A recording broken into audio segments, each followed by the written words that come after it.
इसरो अपने एक के बाद एक मिशन को सफलतापूर्वक अंजाम देता जा रहा है। इस साल की शुरुआत में इसरो ने फरवरी में धरती पर नजर रखने वाले उपग्रह EOS-04 और 2 छोटे उपग्रहों को PSLV C-52 के जरिए सफलतापूर्वक अंतरिक्ष की कक्षा में स्थापित कर दिया। इसरो ने इसे अद्भुत उपलब्धि बताया। EOS-04 एक रडार इमेजिंग सैटेलाइट है जो भारत को कृषि, बाढ़, मौसम और परिस्थितियों की जानकारी सरकारी विभागों को देगा। इस उपग्रह की उम्र 10 साल है। इसके साथ ही इसरो इस साल के अपने सबसे बड़े मिशन चंद्रयान 3 की अंतिम चरण में पहुंच चुका है। इसरो के पूर्व प्रमुख के सिवान ने कहा कि जल्द ही चंद्रयान 3 के लॉन्चिंग की पुष्टि की जाएगी। इसके साथ ही उन्होंने केंद्र सरकार और तमिलनाडु सरकार की तरफ से कुलशेखरपट्टनम में जमीन का अधिग्रहण करने की अनुमति दिए जाने पर प्रसन्नता जाहिर की। उन्होंने कहा कि यहाँ पर जल्द ही देश के दूसरे लॉन्च पैड की स्थापना की जाएगी। इस वीडियो में हम बताएंगे कि चंद्रयान 3 को लेकर इसरो की क्या तैयारी की जा रही है। इसके साथ ही बताएंगे गगनयान मिशन को लेकर इसरो क्या कर रहा है। चंद्रयान की लॉन्चिंग होगी जल्दी। चंद्रयान 2 के ऑर्बिटर की लेंगी सहायता। तमिलनाडु में बनेगा चंद्रयान 3 के लिए लॉन्च पैड। दोस्तों, 22 जुलाई 2019 को चंद्रयान 2 आंध्र प्रदेश के श्रीहरिकोटा स्थित सतीश धवन अंतरिक्ष केंद्र से रवाना किया गया। 7 सितंबर 2019 को इस लैंडर विमान को चांद के सतह पर सॉफ्ट लैंडिंग करनी थी, लेकिन ये झटके के साथ उतरा, जिससे चंद्रयान 2 का मिशन असफल हो गया। हालांकि चंद्रयान 2 का ऑर्बिटर सफलतापूर्वक अपना काम कर रहा है और इसरो को आंकड़े भेज रहा है। डॉक्टर सिवन का कहना है कि भले ही चंद्रयान 2 फेल हो गया, लेकिन इसकी असफलता ने ही चंद्रयान 3 के लिए काफी सबक भी दिए। चंद्रयान 2 इसरो का अब तक का सबसे मुश्किल अभियान था। सिवन ने बताया कि चंद्रयान 3 बहुत कुछ चंद्रयान 2 जैसा ही होगा, लेकिन इसमें कोई ऑर्बिटर नहीं होगा जो ऑर्बिटर चंद्रयान 2 में था। उसी का इस्तेमाल चंद्रयान 3 के लिए भी किया जाएगा। डॉक्टर सिवन ने बताया कि चंद्रयान 3 में अलग से लेजर डेवलपर वेलोसिटी मीटर भी लगा होगा, जो इस मिशन को और भी सेफ बनाएगा। चंद्रयान 3 मिशन के अंतर्गत भेजे जाने वाले लैंडर में करीब 4 थ्रोटल इंजन को शामिल किया गया है, जिसका इस्तेमाल लैंडर को सतह पर उतारने के लिए किया जाएगा। चंद्रयान 3 मिशन के अंतर्गत चांद के सतह पर लैंड और रोवर को भेजा जाएगा। उन्होंने बताया कि हम इस पर काम कर रहे हैं। डॉक्टर सिवन ने कहा कि जल्द ही इसरो चंद्रयान 3 की लॉन्चिंग की भी पुष्टि करने की स्थिति में आ जाएगा और हमें विश्वास है कि इस बार के मिशन में हमें सफलता जरूर मिलेगी। उन्होंने कहा कि इस महत्वाकांक्षी मिशन के लिए चंद्रयान 2 के ऑर्बिटर का उपयोग किया जाएगा। यह हमारे लिए काफी किफायती होगा। इसके साथ ही डॉक्टर सिवन ने बताया कि चंद्रयान 3 के मिशन के लिए इसरो को तमिलनाडु में जगह मिल गई है। इस जमीन पर चंद्रयान 3 के लिए लॉन्च पैड बनाया जाएगा। डॉक्टर के सिवन का कहना है कि मैं बहुत खुश हूं कि केंद्र और तमिलनाडु सरकार ने हमें कुलशेखरपट्टनम में भूमि अधिग्रहण के लिए मंजूरी दे दी। हम वहां बहुत जल्द देश का दूसरा लॉन्च पैड स्थापित करने में सफल होंगे।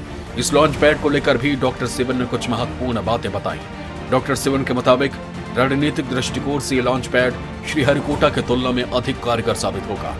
योजना के मुताबिक भविष्य में वाणिज्यिक मिशनों का प्रक्षेपण यहीं से होगा और इसके लिए इसरो लघु उपग्रह प्रक्षेपण यान का विकास भी कर रहा है। लॉन्च पैड के लिए तूतीकोरिन जिला स्थित कुलशेखरपट्टनम के 3 गांवों में लगभग 2300 एकड़ जमीन दी गई है। इसके साथ ही निजी क्षेत्र को बढ़ावा देने के लिए इन स्पेस के गठन के साथ ही आने वाले दिनों में स्टार्टअप और निजी कंपनियों को अंतरिक्ष कार्यक्रमों में काफी मौका मिलेगा। तमिलनाडु में स्थापित होने वाला ये लॉन्च पैड काफी उपयोगी साबित होगा। विशेषज्ञों के मुताबिक श्रीहरिकोटा से नियमित प्रक्षेपणों के दौरान रॉकेट जिस प्रक्षेपण पथ का अनुसरण करते हैं वो दक्षिण पूर्व की ओर से होकर जाता है। ऐसा श्रीलंका के ऊपर उड़ान भरने से बचने के लिए किया जाता है ताकि रॉकेट के अंश आबादी वाले इलाके में ना गिरे, लेकिन इसके लिए एक तीव्र मैन्यूवर की आवश्यकता होती है, जिसके बाद रॉकेट दक्षिणी ध्रुव का रुख करता है। इस डॉगलेग मैन्यूवर में अतिरिक्त ईंधन की आवश्यकता होती है। कुलशेखरपट्टनम से उड़ान भरने के बाद रॉकेट सीधे दक्षिणी ध्रुव का रुख करेगा, जिससे ईंधन की आवश्यकता कम होगी। कुलशेखरपट्टनम से उड़ान भरने के बाद आबादी वाला इलाका नहीं पड़ेगा। यहाँ आपको बता दें कि SSLV 500 किलोग्राम वजनी उपग्रहों को पृथ्वी की निचली कक्षा में स्थापित करने के लिए विकसित किया जा रहा है और इसका प्रक्षेपण तमिलनाडु से होगा। श्रीहरिकोटा स्थित सतीश धवन अंतरिक्ष केंद्र लगभग 145 वर्ग किलोमीटर क्षेत्र में है, जहां 2 लॉन्च पैड है। चंद्रयान 2 की असफलता पर डॉक्टर सिवन ने कहा कि चंद्रयान 2 इसरो का अब तक का सबसे जटिल मिशन था। हमने लैंडिंग का पहला चरण अच्छे से कंप्लीट कर लिया था। हम आखिरी चरण में असफल हो गए थे, लेकिन इस मौके पर हमारे साथ देश के प्रधानमंत्री नरेंद्र मोदी मौजूद थे और इस अभियान के असफल होने पर उन्होंने इस अभियान से जुड़े हर शख्स को सांत्वना दी और आगे अच्छा करने के लिए प्रेरित किया। पीएम ने उन्हें भी सांत्वना दी थी। उन्होंने बताया कि वो पीएम से ये कहते हुए टूट गए थे कि मैं 130 करोड़ भारतीयों की अपेक्षाओं पर खरा नहीं उतर सका और मैं इसके लिए जिम्मेदारी लेता हूँ। ये सुनकर उन्होंने मुझे गले लगा लिया और सांत्वना दी। जब उन्होंने गले लगाया तो उन कुछ मिनटों में हमारे बीच कोई बातचीत नहीं हुई, लेकिन इसने मुझे और भी प्रेरित किया। इसके साथ ही इसरो के दूसरे महत्वपूर्ण मिशन गगनयान मिशन को लेकर डॉक्टर सिवन ने कहा कि इसका मुख्य उद्देश्य एक भारतीय रॉकेट से एक भारतीय नागरिक को अंतरिक्ष में भेजना है। 2 से 3 अंतरिक्ष यात्री अंतरिक्ष में यात्रा करेंगे और 3 दिन से 1 सप्ताह के लिए 400 किलोमीटर के ऑर्बिट में रहेंगे। इसके बाद वो सुरक्षित वापस धरती पर लौटेंगे। उनके वापस धरती पर लौटने की प्रक्रिया चुनौतीपूर्ण है, जिस पर काम किया जा रहा है। डॉक्टर सिवन के मुताबिक ये भारत का इकलौता अंतरिक्ष मिशन है। गगनयान स्पेस फ्लाइट मिशन होगा जिससे लोग अंतरिक्ष में जा सकेंगे। इसमें पहला टेस्ट साल 2022 के मध्य में होगा। इसके पहले चरण में गगनयान का मानव रहित मिशन G1 होगा। इसके बाद 2022 के अंत में व्योतमित्र नाम का रोबोट भेजा जाएगा। गगनयान लॉन्च के लिए 500 से ज्यादा इंडस्ट्री शामिल हैं।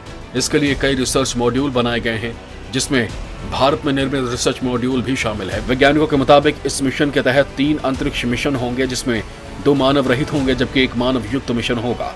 वैज्ञानिकों का कहना है कि पिछले 2 साल से कोरोना प्रोटोकॉल के कारण इस मिशन में देरी हुई है, लेकिन अब इसके लिए तैयारियां तेजी से शुरू हो गई हैं। इस दौरान डॉक्टर सिवन ने कहा कि कोरोना वायरस महामारी के कारण हमारी सभी परियोजनाओं पर असर पड़ा, लेकिन इसके साथ ही इसरो ने अपनी अलग रणनीति पर काम किया। उन्होंने कहा कि इस रणनीति से हम मुश्किल और चुनौतीपूर्ण परिस्थितियों में भी अपने काम का प्रतिबंध करने में सफल रहे हैं। इस दौरान डॉक्टर सिवन ने बताया कि इस साल जनवरी से दिसंबर तक कुल 19 अंतरिक्ष मिशन प्रक्षेपित करने की योजना है। इनमें 8 प्रक्षेपण यान मिशन, 7 अंतरिक्ष यान मिशन और 4 प्रौद्योगिकी दर्शाने के मिशन होंगे। उन्होंने कहा कि कोविड-19 महामारी के कारण चल रहे कई मिशन प्रभावित हुए हैं। सरकार ने अंतरिक्ष क्षेत्र में नीतिगत सुधार और नए प्रस्तुत मांग संचालित मॉडल के पृष्ठभूमि में परियोजनाओं का पुनर्मूल्यांकन किया है। इसरो के 2022 के मिशन के लॉन्च का क्रम reset 1A PSLV C-52 satellite के साथ शुरू हो चुका है। उसके बाद ओशनसैट 3, INS-2B आनंद और PSLV C-53 मार्च में लॉन्च के लिए तैयार है। साथ में SSLV D1 माइक्रोसैट अप्रैल 2022 के लॉन्च के लिए निर्धारित है।